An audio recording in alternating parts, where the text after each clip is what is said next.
तो आइए सीधे शुरू करते हैं। वास्तुकला और इंजीनियरिंग की दुनिया में कुछ हादसे ऐसे होते हैं जो पूरी दुनिया का ध्यान खींच लेते हैं, लेकिन हमेशा अच्छी वजह से नहीं। आज के इस एक्सप्लेनर में हम ऐसी ही एक मशहूर घटना के पीछे की असली इंजीनियरिंग मैकेनिक्स की गहराई में जाएंगे।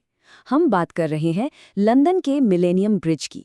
अब ये एक ऐसा सवाल है जिसने दुनिया भर के इंजीनियरों को वाकई हैरान कर दिया था। सोचिए जरा, 32 मिलियन पाउंड का एक स्ट्रक्चर जिसे उस वक्त के बेहतरीन कंप्यूटर मॉडल से डिजाइन किया गया हो, वो अपने ओपनिंग डे पर ही इतनी बुरी तरह कैसे फेल हो सकता है।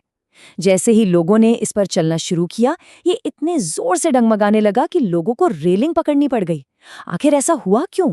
इस एक्सप्लेनर की रूपरेखा कुछ इस प्रकार है। पहला, मिलेनियम ब्रिज का डगमगाना। दूसरा, सिंक्रोनाइजेशन का मिथक। तीसरा, नेगेटिव डैम्पिंग का कॉन्सेप्ट। चौथा, मानव संरचना संपर्क का मॉडलिंग। और पांचवां, लैटरल अस्थिरता को ठीक करना। पहला हिस्सा, मिलेनियम ब्रिज का डगमगाना। साल 2000 का वो ओपनिंग डे याद करते हैं। ये एक शानदार जश्न का मौका था, लेकिन सच कहूं तो ये जश्न जल्द ही दहशत में बदल गया। ब्रिज इतना जोर से अगल बगल हिलने लगा कि इसे महज 2 दिन बाद ही बंद करना पड़ा। और हाँ, ये अगले 18 महीनों तक बंद रहा। डिजाइन करने वाली कंपनी के बेहतरीन कंप्यूटर मॉडल्स भी इस खतरे को बिल्कुल नहीं भाप पाए थे। नोबेल पुरस्कार विजेता ब्रायन जोसेफसन ने ब्रिज खुलने के कुछ ही दिन बाद एक बड़ी दिलचस्प और सटीक बात कही थी।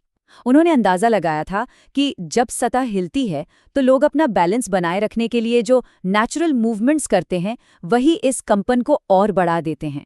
इसे ऐसे समझिए जैसे एक छोटी नाव में खड़े लोग अनजाने में नाव को और ज्यादा हिला देते हैं।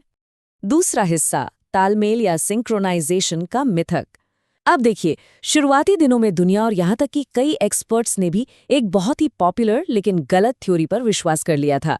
सालों तक यही माना जाता रहा कि कुरामोटो सिंक्रोनाइजेशन थ्योरी ही असली वजह थी, यानी जब लोग ब्रिज पर चले तो उन्होंने अनजाने में सैनिकों की तरह एक साथ कदमताल करना शुरू कर दिया, जिससे ब्रिज हिलने लगा। लेकिन नई रिसर्च इस पुरानी धारणा को पूरी तरह से खारिज करती है। सबसे जरूरी बात ये समझने वाली है कि कदमताल करना डगमगाहट का कारण नहीं था, बल्कि वो तो उसका रिजल्ट था। असली विलन नेगेटिव डैम्पिंग थी। अलग अलग चलने वाले लोग जिनका आपस में कोई तालमेल नहीं था, वो बस अपना बैलेंस बनाने की कोशिश कर रहे थे, और इसी कोशिश ने ब्रिज में खतरनाक एनर्जी भर दी। तीसरा हिस्सा, नेगेटिव डैम्पिंग का कॉन्सेप्ट। आइए अब इस एनालिसिस के सबसे अहम और साइंटिफिक हिस्से की तरफ चलते हैं, जहां असल इंजीनियरिंग फिजिक्स छिपी है।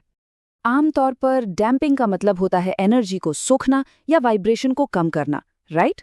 लेकिन नेगेटिव डैम्पिंग इसका बिल्कुल उल्टा है। ये सुनने में थोड़ा अजीब जरूर लगता है, पर सच ये है कि भीड़ में चलते लोगों के रैंडम कदम एक दूसरे के असर को जीरो नहीं करते।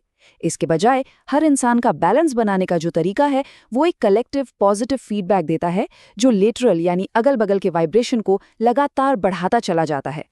इस डगमगाहट का एक मैथमेटिकल टिपिंग पॉइंट भी होता है। जैसे ही ब्रिज पर लोगों की गिनती एक खास लिमिट को पार करती है, जिसे क्रिटिकल क्राउड साइज कहते हैं, वैसे ही टोटल इफेक्टिव डैम्पिंग नेगेटिव हो जाती है। इस फॉर्मूले में C0 ब्रिज की अपनी नेचुरल डैम्पिंग है, और सिग्मा वो इफेक्टिव नेगेटिव डैम्पिंग है जो हर व्यक्ति पैदा करता है। तो जब ये थ्रेशहोल्ड पार होता है तो ब्रिज का हिलना एक्सपोनेंशियल तरीके से बढ़ जाता है। इसे इस तरह से समझ सकते हैं, जब ब्रिज बिल्कुल स्थिर होता है तो लोगों के पैरों से लगने वाले लेफ्ट और राइट फोर्सेस एक दूसरे को बैलेंस कर देते हैं। लेकिन जब ब्रिज किसी एक तरफ गति कर रहा होता है तो चलने वाले के पैरों का एंगल बदल जाता है। मोशन की दिशा वाले पैर का फोर्स बढ़ जाता है और दूसरे का कम। मतलब अब ये फोर्सेस एक दूसरे को कैंसिल नहीं करते, बल्कि ब्रिज के हिलने की दिशा में ही एक और फोर्स जोड़ देते हैं।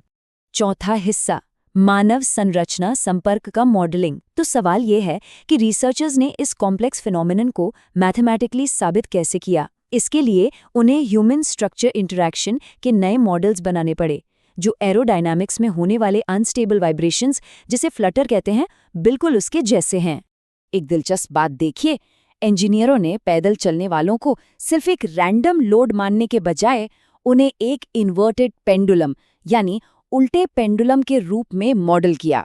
जब कोई चलता है तो उसका पैर एक रिजिड स्ट्रट की तरह काम करता है और बॉडी एक उल्टे पेंडुलम की तरह। जैसे ही जमीन हिलती है, ये पेंडुलम छोटे छोटे माइक्रो एडजस्टमेंट करता है और यही छोटे एडजस्टमेंट अनजाने में स्ट्रक्चर के लैटरल मोड में एनर्जी ट्रांसफर कर देते हैं। एक मिथक ये भी है कि ये सिर्फ मिलेनियम ब्रिज के डिजाइन की गलती थी, पर जरा इस डेटा पर नजर डालिए। दुनिया भर में 30 से ज्यादा ऐसे पेडेस्ट्रियन ब्रिजेस हैं जिन्होंने इसी तरह की लैटरल अस्थिरता झेली है। क्लिफ्टन सस्पेंशन ब्रिज से लेकर ब्रुकलिन के स्क्विब पार्क ब्रिज तक। ये डेटा साफ बताता है कि ये किसी एक ब्रिज की कमी नहीं थी, बल्कि एक ग्लोबल इंजीनियरिंग लोडिंग मॉडल्स में एक बहुत बड़ी और बेसिक कमी थी। असल में इंजीनियर्स लैटरल वाइब्रेशंस को काफी हद तक नजरअंदाज कर रहे थे। ये ग्राफ उसी फोर्स को मेजर करता है। जो लोग एब्सोल्यूट वेलोसिटी कंट्रोल लॉ को अपनाकर चलते हैं, वो ऐसे फोर्स जनरेट करते हैं जो ब्रिज की लैटरल वेलोसिटी के साथ पॉजिटिव रिलेशन रखते हैं। सिंपल शब्दों में कहे तो इंसान अपना बैलेंस बनाए रखने के लिए सबकॉन्शियस माइंड से जो भी करता है, वही चीज ब्रिज के वाइब्रेशन साइकिल में लगातार एनर्जी पंप करती रहती है।